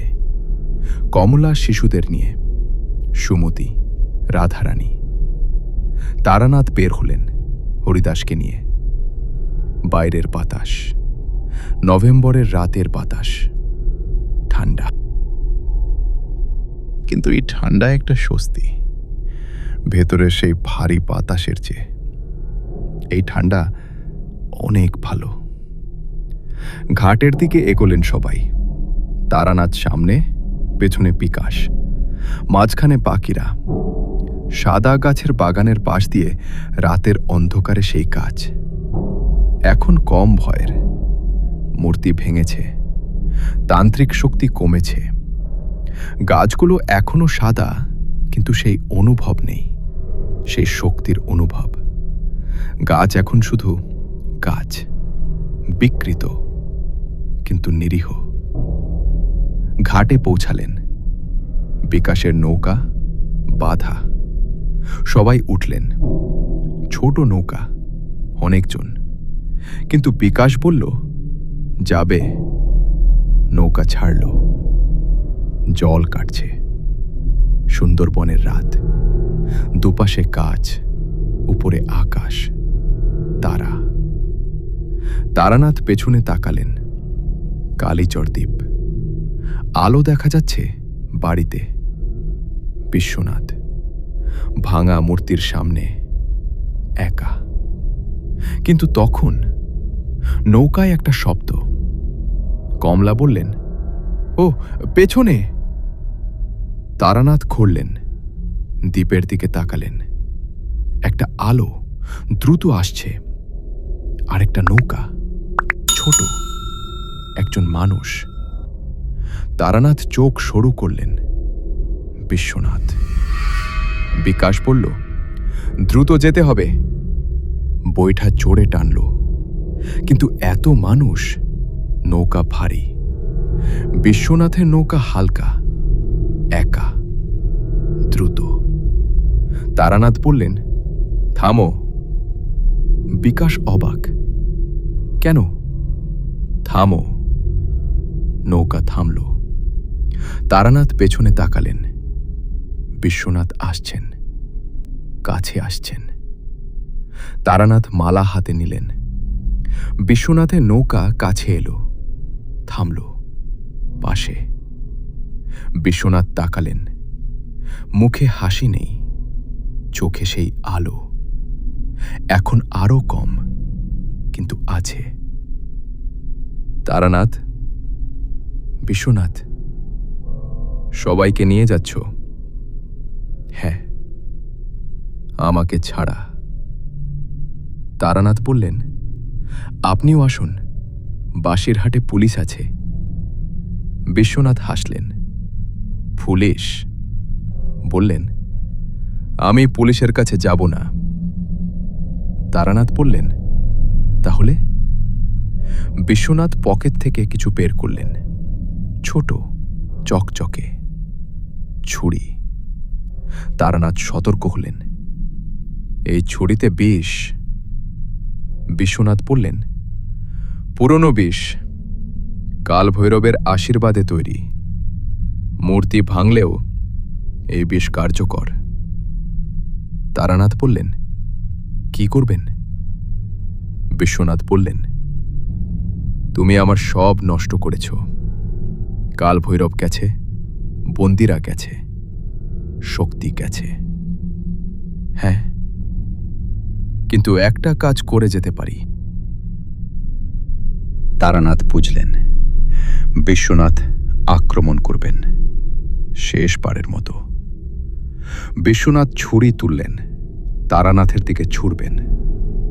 তারানাথ সরলেন, কিন্তু বিশ্বনাথ তারানাথের দিকে ছুড়লেন না, রাধারানীর দিকে। তারানাথ দেখলেন ছুরি যাচ্ছে রাধারানীর দিকে। তারানাথ এগোলেন সামনে, ছুরির পথে। ছুরি তারানাথের বাহুতে লাগল, বাম বাহুতে। বিদ্র। তারানাথ থামলেন। ব্যথা তীব্র, কিন্তু পড়লেন না। রাধানী সরে গেছেন, নিরাপদ। বিশ্বনাথ দেখলেন মুখে একটা অদ্ভুত ভাব, রাগ, কিন্তু তার নিচে বিস্ময়। তুমি? তারানাথ বাহু থেকে ছুরি বের করলেন। রক্ত, বিষ ঢুকছে। তারানাথ অনুভব করলেন বাহু চলছে, ধীরে ধীরে ছড়াচ্ছে। বিকাশ এগিয়ে এলো। তারানাথ বাবু, ঠিক আছি। বিষ? জানি। তারানাথ মালায় হাত দিলেন। মন্ত্র, বিষ ঠেকানোর মন্ত্র। গুরু শিখিয়েছিলেন শরীরের ভেতরে বিষের বিরুদ্ধে। তারানাথ পড়লেন ধীরে। জ্বালা কমল কিছুটা, পুরোপুরি না, কিন্তু কমল। সময় পাওয়া গেল। বিশ্বনাথ দেখলেন, মন্ত্রে বিষ ঠেকাচ্ছ? হ্যাঁ। কতক্ষণ? তারানাথ বললেন, যতক্ষণ দরকার। বিশ্বনাথ বললেন, পুরো বিষ ছড়াতে 1 ঘন্টা, মন্ত্রে আধ ঘন্টা পাবে হয়তো। তারানাথ বললেন, আধ ঘন্টা যথেষ্ট। কিসের জন্য? বাসিরহাটে পৌঁছানোর জন্য। বিশ্বনাথ হাসলেন না। এবং আমি? তারানাথ বললেন, আপনাকে নিয়ে যাব। জোর করে? প্রয়োজনে। বিশ্বনাথ বললেন, আমার কাছে আরো বিষ আছে। পকেটে হাত দিলেন, আর একটা ছুরি। তারানাথ এগোলেন। নৌকা থেকে বিশ্বনাথের নৌকায় লাফ দিলেন। বাহুতে ব্যথা, কিন্তু পারলেন। বিশ্বনাথ ছুরি তুললেন। তারানাথ মালা ঘুরিয়ে ছুড়লেন বিশ্বনাথের হাতে। হাত থেকে ছুরি পড়ল জলে। বিশ্বনাথ ঝাঁপিয়ে পড়লেন তারানাথের উপর। কালভৈরব নেই, শক্তি নেই, কিন্তু শরীরে রাগ আছে এবং বয়সের তুলনায় শক্তি। দুজন নৌকায়, নৌকা দুলছে। তারানাথের বাহু ব্যথা। বিশ্বনাথ সেই বাহুতে চাপ দিলেন। তারানাথ ব্যথায় কাঁদতে চাইলেন, কাঁদলেন না, মন শক্ত রাখলেন। বিকাশ এগিয়ে এলো নৌকা থেকে বিশ্বনাথের নৌকায় এবং বিশ্বনাথকে টেনে সরালো। বিশ্বনাথ পেছিয়ে গেলেন। নৌকা কাঁপল। বিশ্বনাথ ব্যালেন্স হারালেন, হাত বাড়ালেন, কিন্তু ধরার কিছু নেই এবং জলে পড়লেন। সবাই দেখল বিশ্বনাথ জলে হাত পা ছোটাচ্ছেন। সাঁতার জানেন, কিন্তু বয়স, শরীর দুর্বল। তারানাথ বলল, বিকাশ। বিকাশ বলল, টেনে তুলব? তারানাথ ভাবলেন, হ্যাঁ। বিকাশ হাত বাড়াল। বিশ্বনাথ হাত ধরলেন, টানলেন, উঠলেন নৌকায়। বিশ্বনাথ ভেজা, কাঁপছেন, ঠান্ডায়, বয়সে এবং হয়তো ভেতরে অন্য কিছুতেও। তারানাথ তাকালেন। বিশ্বনাথ মাথা নামিয়ে বসে, কোনো কথা নেই। তারানাথ বিকাশকে বললেন, বাঁধো। বিকাশ নৌকার দড়ি দিয়ে বিশ্বনাথকে বাঁধল। বিশ্বনাথ বাধা দিলেন না। তারানাথ আবার নিজেদের নৌকায় ফিরলেন। বাহু ব্যথা, বিষ। মন্ত্র চলছে, কিন্তু কতক্ষণ? রাধারানী বললেন, দেখাই। কি? বাহু। তারানাথ হাত বাড়ালেন। রাধারানী কাপড়ের একটুকু ছেড়ে বাঁধলেন। ব্যথা আছে? বেশি? কম না? রাধারানী বললেন, বাসিরহাটে ডাক্তার আছে। তারানাথ বললেন, জানি। মন্ত্রে কতক্ষণ ঠেকাতে পারবেন? তারানাথ বললেন, যতক্ষণ লাগে। রাধারানী চুপ। তারপর বলল, গান গাইব? তারানাথ অবাক হলেন। এখন? কষ্ট কমে। রাধারানী বললেন, গান শুনলে? তারানাথ একটু হাসলেন। গাইন। রাধারানী গাইলেন। নৌকায়, সুন্দরবনের নদীতে, রাতের অন্ধকারে। ভাটিয়ালি, পুরনো সুর, নদীর গান, জলের গান। সেই গান ছড়ালো নদীর বুকে, গাছের ফাঁকে, রাতের বাতাসে। তারানাথ শুনলেন, বাহুর ব্যথা আছে, কিন্তু এই গান, এই সুর একটু হালকা করল। সত্যি বিশ্বনাথ বাধা অন্য নৌকায়। বিকাশ টেনে নিয়ে যাচ্ছে, কিন্তু তারানাথ দেখলেন বিশ্বনাথ রাধারানীর গান শুনছেন। চোখ বন্ধ, মুখে কোনো ভাব নেই, শুধু শুনছেন। তারানাথ বুঝলেন এই মানুষ সৌন্দর্য ঘৃণা করতেন,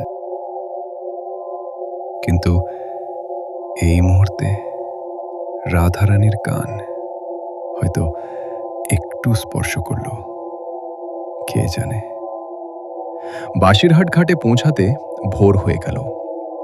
আকাশে আলো, ঘাটে কিছু মানুষ। নৌকা লাগতে দেখে এগিয়ে এলো। তারানাথ নামলেন। বাহু ব্যথা, কিন্তু পড়লেন না। বিষ ছড়িয়েছে কিছুটা, কিন্তু মন্ত্র ধরে রেখেছে। ঘাটের কাছে একজন দাঁড়িয়ে, নবকুমার। সারা রাত দাঁড়িয়ে অপেক্ষায়। নৌকা থেকে রাধারানী নামলেন। নবকুমার দেখলেন বোনকে, এবং সব শক্তি যেন গেল। মাটিতে বসে পড়লেন। রাধারানী দৌড়ালেন, দাদা! নবকুমার কাঁদলেন। বহুদিনের কান্না, 6 মাসের। রাধারানী পাশে। তারানাথ দাঁড়িয়ে দেখলেন এই দৃশ্য। কালভৈরব ভাঙার চেয়ে অনেক বেশি। বিকাশ বিশ্বনাথকে নিয়ে নামল। ঘাটের মানুষরা দেখল। কেউ পুলিশের কথা বলল। বিকাশ বলল, পুলিশ আসুক। তারানাথ বললেন, ডাক্তারও। একজন দৌড়াল। তারানাথ একটা জায়গায় বসলেন, ঘাটের পাশে, পাথরে। বাহু ব্যথা। মন্ত্র চলছে, কিন্তু শরীর ক্লান্ত। এত রাতের পরে। সুমতি এলো, হাতে জল। খান। তারানাথ খেলেন। ঠান্ডা জল, ভালো লাগলো। সুমতি বলল, আমি কোথায় যাব? তারানাথ বললেন, বাড়ি কোথায়? হুগলি। ট্রেনে যাও। একা? তারানাথ বললেন, রাধারানী যাচ্ছেন কলকাতায়, সাথে যাও। সুমতি মাথা নাড়ল। হরিদাস পাল পাশে বসলেন। ধীরে, শরীর দুর্বল, কিন্তু চোখে আলো। তারানাথ বাবু। হ্যাঁ? আপনার বাহু ঠিক হবে। হরিদাস বললেন, আমার হাত ঠিক হবে না। তারানাথ চুপ। ছবি আঁকতে পারবো না? হয়তো না। হরিদাস বললেন, কিন্তু দেখতে পারবো। হ্যাঁ। সুন্দর জিনিস দেখতে পারবো? হ্যাঁ। হরিদাস একটু থামলেন, তারপর বললেন, এটুকুই অনেক। তারানাথ মাথা নাড়লেন। হ্যাঁ, অনেক। পুলিশ এলো। ইন্সপেক্টর ঘোষ। তারানাথ সব বললেন, দ্বীপের কথা, বন্দীদের কথা, বিশ্বনাথের কথা। ইন্সপেক্টর শুনলেন। কিছুটা বিশ্বাস, কিছুটা সন্দেহ। কিন্তু বিশ্বনাথ সামনে, বাধা, ভেজা, এবং হরিদাস পাল। 2 বছর নিখোঁজ, এখন এখানে। এবং রাধারানী 6 মাস মৃত, এখন জীবিত। প্রমাণ যথেষ্ট। ডাক্তার এলো। তারানাথের বাহু দেখলেন, ক্ষত এবং বিষ। ডাক্তার বললেন, হাসপাতালে নিতে হবে। তারানাথ বললেন, বাসিরহাটে হাসপাতাল আছে? আছে। চলুন। হাসপাতালে 2 দিন। বিষ বের হলো, ধীরে। মন্ত্র সাহায্য করেছিল। ডাক্তার বললেন, মন্ত্র? তারানাথ বললেন, হ্যাঁ। ডাক্তার একটু হাসলেন। যাই হোক, বেশ পুরো ছড়ায়নি, কারণ মন্ত্র। ডাক্তার আর কিছু বললেন না। 2 দিন পরে বাসিরহাটের একটা ছোট ঘরে বসে তারানাথ। বাহু ব্যান্ডেজ, ব্যথা কিন্তু কম। নবকুমার এলেন, হাতে খাবার। রাধা পাঠিয়েছে। তারানাথ খেলেন।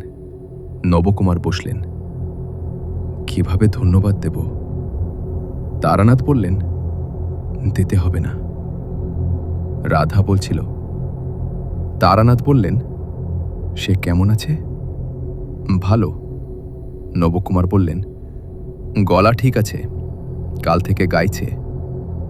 ভালো। কাল রাতে বলল। নবকুমার থামলেন। বলল, আপনার জন্য গাইবে একদিন। তারানাথ বললেন, নৌকায় গিয়েছিলেন শুনেছি। নবকুমার হাসলেন। সে শুনলে খুশি হবে। বিশ্বনাথের কথা জানতে চাইলেন। নবকুমার বললেন, পুলিশ নিয়ে গেছে। কালীচর দ্বীপে গেছে। দ্বীপে অনেক কিছু পেয়েছে। হরিদাস পালের কথা কলকাতায় খবর হয়েছে। পুলিশ বলছে মামলা হবে। তারানাথ বললেন, বিশ্বনাথ কিছু বললেন? নবকুমার বললেন, না, চুপ করে আছেন। তারানাথ মাথা নাড়লেন। পরদিন তারানাথ কালীচরে গেলেন, একবার, শেষবারের মতো, একা। বিকাশকে বললেন নিয়ে যেতে। দ্বীপে পৌঁছালেন। পুলিশ গেছে। এখন নির্জন। তারানাথ বাগানে গেলেন। সেই বিকৃত গাছগুলো এখনো আছে, কিন্তু মূর্তি নেই, শক্তি নেই। গাছগুলো ধীরে ধীরে মারা যাচ্ছে, সাদা, এবং ঝরছে, পাতা ঝরছে। তারানাথ একটা গাছের সামনে দাঁড়ালেন। সেই গাছ, যেটা মানুষের হাতের মতো, যেটা থেকে কান্নার মতো শব্দ এসেছিল। তারানাথ মালা হাতে নিলেন। মুক্তির মন্ত্র, ধীরে, গভীরে। এই গাছে যা ছিল, যদি কিছু থাকে, তাদের জন্য। মন্ত্র শেষ হল। গাছ থেকে একটা শব্দ, ক্ষীণ, কিন্তু আগের মতো কান্নার নয়, অন্যরকম, হালকা। তারানাথ অনুভব করলেন, যা ছিল গেছে, মুক্ত। তারানাথ উঠলেন, ঘরের দিকে গেলেন। সেই ঘর, কালভৈরবের ঘর, ভাঙা মূর্তি, মেঝেতে টুকরো। তারানাথ বসলেন। মুক্তির মন্ত্র এখানেও। কালভৈরবে যা বন্দী ছিল, যাদের শক্তি সেখানে ছিল, সবার জন্যে। মন্ত্র, ধীরে। মন্ত্র শেষে তারানাথ উঠলেন, বেরিয়ে এলেন। বাইরে আলো, দুপুরের। বিকাশ ঘাটে তারানাথ হাঁটলেন। বাগানের পাশ দিয়ে সাদা গাছ ঝরছে, পাতা পড়ছে মাটিতে। তারানাথ দেখলেন একটা গাছ, সেই হাতের মতো গাছ। একটা পাতা ঝরল বাতাসে, ধীরে, মাটিতে পড়ল এবং মিলিয়ে গেল। তারানাথ হাঁটলেন, নৌকায় উঠলেন। বিকাশ বলল, সব হলো? হলো। আর আসবেন? তারানাথ বললেন, না। কেন? কারণ এই দ্বীপে আর কিছু নেই। বিকাশ নৌকা ছাড়ল। জল কাটছে, পেছনে কালীচর, ধীরে সরছে। তারানাথ দেখলেন বাড়িটা, সাদা গাছের বাগান। এই দ্বীপে অনেক কিছু হয়েছে, অনেক মানুষের যন্ত্রণা। এখন সেই যন্ত্রণা মুক্ত, এবং দ্বীপ ধীরে ধীরে, শুধু একটা দ্বীপ। বাসিরহাট ঘাটে ফিরলেন। বিকাশ নৌকা বাঁধল। তারানাথ নামলেন। বিকাশের দিকে তাকালেন। মুখের ক্ষতচিহ্ন থাকবে চিরকাল, কিন্তু চোখে এখন আলো। আগে সেই আলো ছিল না। তারানাথ বললেন, পরিবার নিয়ে কোথায় যাবে? বিকাশ বলল, কলকাতায়? ভালো কাজ পাবে? পাবো, বিকাশ বলল। আগে কুস্তি শিখিয়েছি, আবার শেখাবো। তারানাথ বললেন, ভালো। বিকাশ একটু থামল, তারপর বলল, ধন্যবাদ। তারানাথ বললেন, তুমিই লড়েছ? আপনার সাথে, একসাথে। বিকাশ মাথ নাড়ল, কর্মর্দম করল, শক্ত। তারানাথ সেই হাত ধরলেন। বাসিরহাটে রাত কাটালেন। কাল ট্রেন, কলকাতা, বাড়ি। রাতে তারানাথ বসলেন, মালায় হাত। ভাবলেন, বিশ্বনাথ দত্ত একজন বিখ্যাত শল্য চিকিৎসক। কোথাও একটা মোড় ছিল, কোথাও যেখানে সৌন্দর্যের প্রতি ভালোবাসা ঘৃণায় পরিণত হয়েছিল। কেন? তারানাথ জানেন না, জানতে চাইলেও জানা হয়নি, হয়তো কোনোদিন হবে না। মানুষের মনের কিছু পথ অন্ধকার, এবং সেই অন্ধকার বোঝা সব সময় সম্ভব নয়। পরদিন সকালে ট্রেনে উঠলেন কলকাতার দিকে। জানালায় বসলেন। বাইরে মাঠ, শীতের মাঠ। ধান কাটা শেষ, শুকনো। দিগন্তে কুয়াশা। ট্রেন ছুটছে। কলকাতা পৌঁছালেন দুপুরে। হরিপদ দরজা খুললেন। ফিরলেন? হ্যাঁ। কেমন হলো?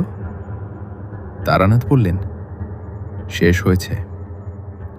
হরিপদ বাহুর ব্যান্ডেজ দেখলেন। এটা? ছুরির আঘাত। ঠিক হচ্ছে। হরিপদ ভেতরে গেলেন চা বানাতে। তারানাথ ঘরে ঢুকলেন, ব্যাগ রাখলেন, বসলেন। চা এলো। তারানাথ খেলেন। হরিপদ বললেন, চিঠি আছে। কোথা থেকে? ঢাকা থেকে। তারানাথ অবাক হলেন। ঢাকা? চিঠি নিলেন, খুললেন, পড়লেন। একজন লিখেছেন, পদ্মার ধারে একটা গ্রাম। গত 1 বছর ধরে পূর্ণিমার রাতে নদীর জলে একটা মুখ দেখা যায়, কারো মুখ, এবং সেই মুখ দেখলে মানুষ কথা বলা ভুলে যায়। 7 জন মানুষ কথা বলতে পারছে না। তারানাথ চিঠি রাখলেন। হরিপদ বললেন, যাবেন? তারানাথ বাহুর দিকে তাকালেন। ব্যথা এখনো, কিন্তু কমছে। কদিন পরে? বিশ্রাম? একটু। হরিপদ বললেন, ভালো। তারানাথ চায়ে চুমুক দিলেন, জানালায় তাকালেন। কলকাতার দুপুর, রাস্তায় মানুষ, জীবন চলছে। এই শহরে স্বাভাবিক, কিন্তু কোথাও কোথাও অস্বাভাবিক। পদ্মার ধারে একটা মুখ নদীতে অপেক্ষা করছে। তারানাথ আবার চিঠি তুললেন, পড়লেন। শেষ লাইন, আপনাকে ছাড়া কেউ পারবে না। তারানাথ চিঠি রাখলেন, মালায় হাত দিলেন। কদিন? তারপর পদ্মা। সেই সন্ধ্যায় তারানাথ ছাদে উঠলেন। কলকাতার সন্ধ্যা। আকাশে রং, কমলা, লাল এবং ধীরে ধীরে নীল। তারানাথ দাঁড়ালেন, মালায় হাত, মন্ত্র। ধীরে। সুন্দরবনের সেই দ্বীপ মনে পড়ল। সাদা গাছ, বিকৃত ফুল, এবং তার মাঝখানে রাধারানীর গান। নৌকায় রাতের নদীতে সেই গান। সৌন্দর্য, যেটা বিশ্বনাথ ভয় পেতেন, ঘৃণা করতেন, নষ্ট করতে চাইতেন, কিন্তু নষ্ট হয়নি। থাকে, সৌন্দর্য থাকে, বিকৃতির মাঝখানেও। আকাশ অন্ধকার হলো, তারা উঠল। তারানাথে দাঁড়িয়ে এবং দূর থেকে একটা গান ভেসে এলো। কোনো পাড়া থেকে কেউ গাইছেন, রাধারানীর সুরে নয়, অন্য সুরে, কিন্তু গান সৌন্দর্য। তারানাথ শুনলেন, চোখ বন্ধ, মালায় হাত, এবং ভাবলেন, পদ্মা। কদিন পরে